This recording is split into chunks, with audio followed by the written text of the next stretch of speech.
There's something every time you watch a movie that's shot on film, it's just some type of nostalgia, like deep in your heart as a cinephile. You're like, oh man, it looks so good. I love that grain.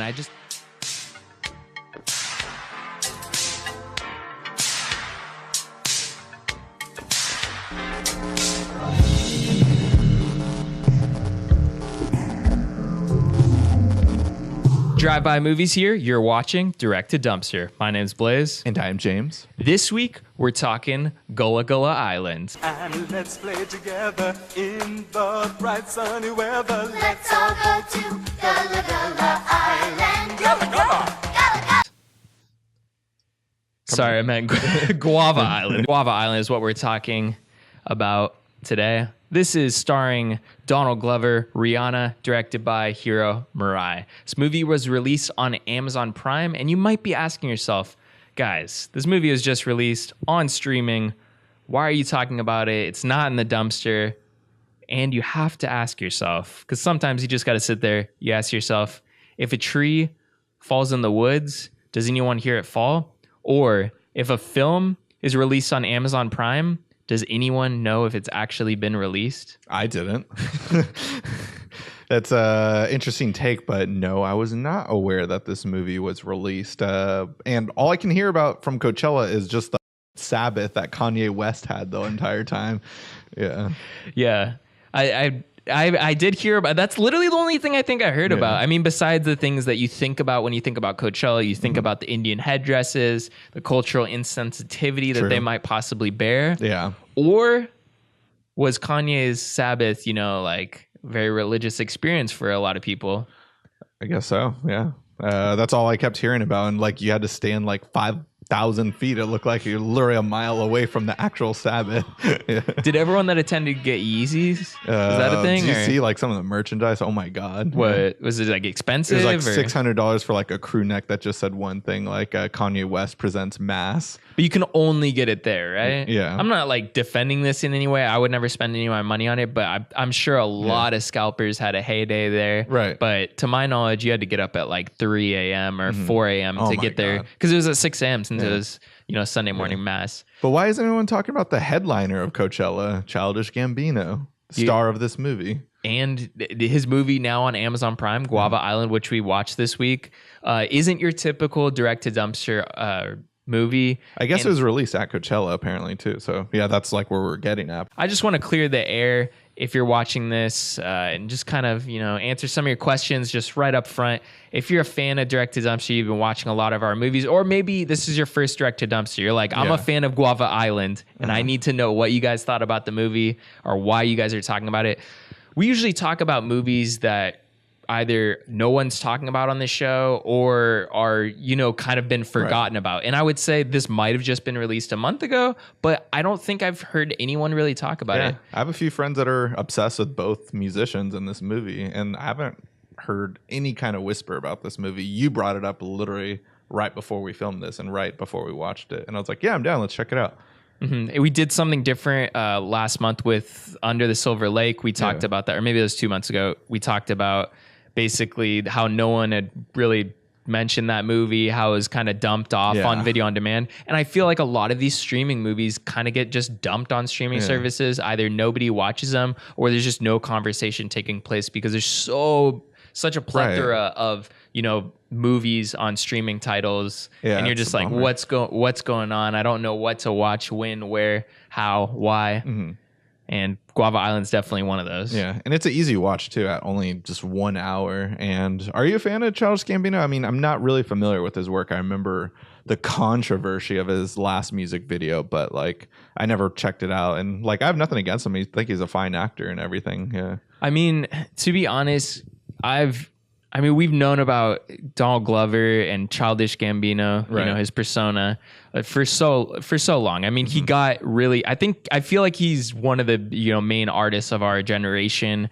Maybe I don't like his work so much, but I can definitely respect how talented the man is. Yeah. He came up in College Humor. He basically made College Humor with all of his videos, Bro Rape. I'm sure a lot of his fans might not have even know some of these older videos where you're just like, what is going on? They're so funny. I think they're not timely, but I feel like they might be classics. Some of the humor might make some people cringe, and nowadays, like, you know, like, oh, that didn't age well, but it's just funny to see Donald Glover in a new light. Like, that's very unexpected. Like, it still trips me out that dang, that guy from like Bro Rape and what's it called, the Memento parody. Yeah, I think it's like called Dick Mento or something. Yeah.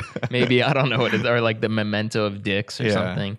Anyways, those videos are so funny, and then he comes into himself being like an actor. He acts in some films. Yeah, people say, oh, he's possibly going to be the new Spider-Man at some point in time. Maybe that doesn't really, you know, fully come into existence. Yeah, but maybe it will later on. Who knows?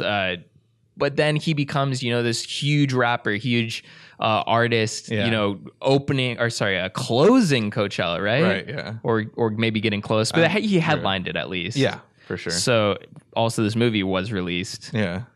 But we're going to be talking about that. Mm-hmm. So do you like guava juice? Jumex guava nectar from concentrate. Coming up. Smells good. I mean, this is a huge debate, more so than the movie Guava Island. Yeah. Oh, okay. Guava juice is the best juice, hands down. I want you guys to comment in the comments below what you think of guava juice. But I have to say, it's probably one of my favorite juices. And sometimes a lot of people don't talk about it. They're like, oh, I like grape juice. I like apple juice. Banana juice. Oh, what? That's a thing? No, I'm just kidding. I love banana smoothies, but banana juice? Maybe banana soda, but... Yeah. I'm going to give a hard no, though. I might get some hate for this. I might get some dislikes for this video, but I'm not a fan of guava juice, though. Guava Island, though, on the other hand, though, I was actually really enjoyed this movie. I thought that it was really entertaining. I thought it's very well shot, first and foremost. The 4:3 aspect ratio is great, and then you called out the 16 millimeter super film that it's shot on. It's probably Super 16. I'm not sure, but I love it. Yeah, that 4:3 aspect ratio, and the grain is just really thick in this movie. Yeah. There's something every time you watch a movie that's shot on film. It's just some type of nostalgia, like deep in your heart as a cinephile. You're like, oh man, it looks so good. I love that grain. I just do not love that crisp digital feel. Sometimes, you know, that grain just gives it like kind of this warm glow. I feel like the characters just look so much prettier, you know, disguised under a little bit of that grain.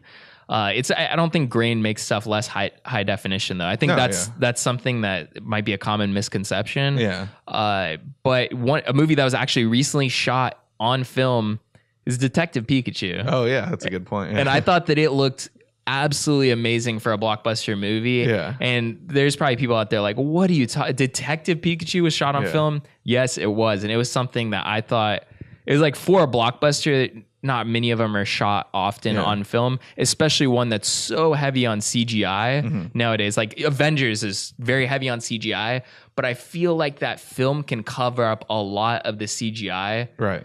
That like those films can't hide. Where Detective Pikachu, I felt like the grain is able to hide a lot of those monsters, just put some grain on top of them. Yeah, absolutely agree with what you were saying. But back to Guava Island, just like the overall plot of the movie is pretty straightforward. It's just Donald Glover plays this character named Denny, and he is hosting a music festival, and he wants to perform the show, but I guess the job that he works at does not want the festival to happen because the owner of the company fears that people are not going to show up the next day from being like hungover, some weird stuff like that.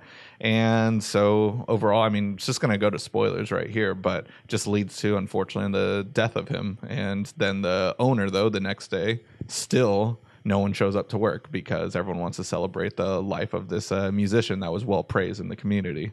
Yeah.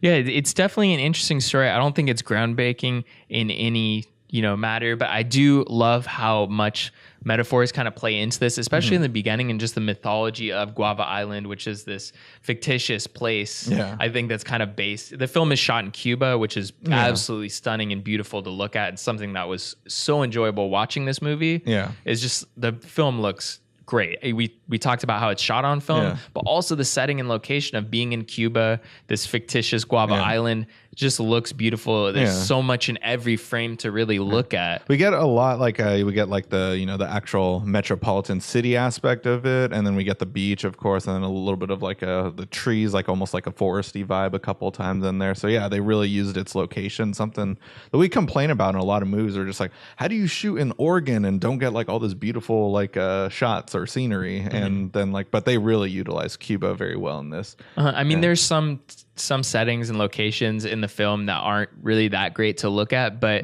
there's something with Hiro Murai's setting and placement of everyone in the shots that just works very well. Even in the This Is America scene, which I felt like it was kind of weird that was in there, but it did work well. I think they wanted to incorporate a lot of Childish Gambino's music into the film. Yeah, that's one thing to bring up. It is actually a musical, and I'm not familiar with his work, but it was like interesting. But that first song, when it comes, I was like, wait, are we breaking into a musical number? That was the only one that I noticed. I don't know that much of Childish Gambino's music, so I mean, feel free to just flame me in the comments. I don't really know Childish Gambino that much. I respect Donald Glover and his music, but I just don't know that many of his songs. I did know This Is America though, and I actually really enjoyed that scene where it's in the warehouse, and it's kind of similar to the original music video, which I've seen bits of.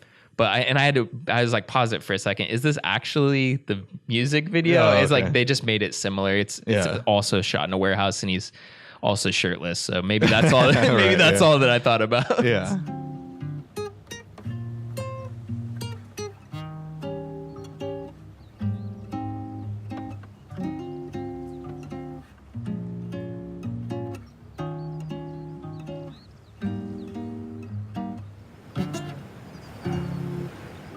Practice is perfection.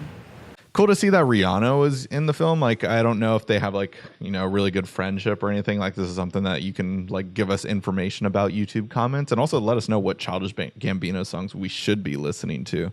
But yeah, she's actually a fine actress in this. Like, she doesn't have a whole lot to work with, but then again, it's only an hour-long movie. I think this movie actually could have worked easily well in like a 90-minute movie, and definitely could have made the impact of the ending in the film like a little more intense. But overall, I was just like, oh damn. Yeah, and something interesting about Rihanna in this film is that she doesn't sing at all, even though this is a musical, and everyone knows Rihanna is just such a big artist. You expect her to kind of sing the movie, but I thought it was a fun little twist that she is just kind of, this female protagonist and love interest in this movie to Donald Glover's Denny. Right. Where you kind of expect her to sing, but she doesn't ever really, but she just is just acting in this film. Yeah. She did a great job. Yeah, I'd say that Rihanna does demand a lot of like presence and like is a force like when she's on screen. Like, even though it's minimal within a very short runtime for this movie, like just something about her. She's very charismatic looking at on film. And definitely, I feel like the short runtime in this film is something that I enjoyed. It's like this little musical. It's a mood piece. You just put it on, and it kind of envelops you. You get kind of sucked in, and you're like, oh, what's going on here? Yeah, I really enjoyed it.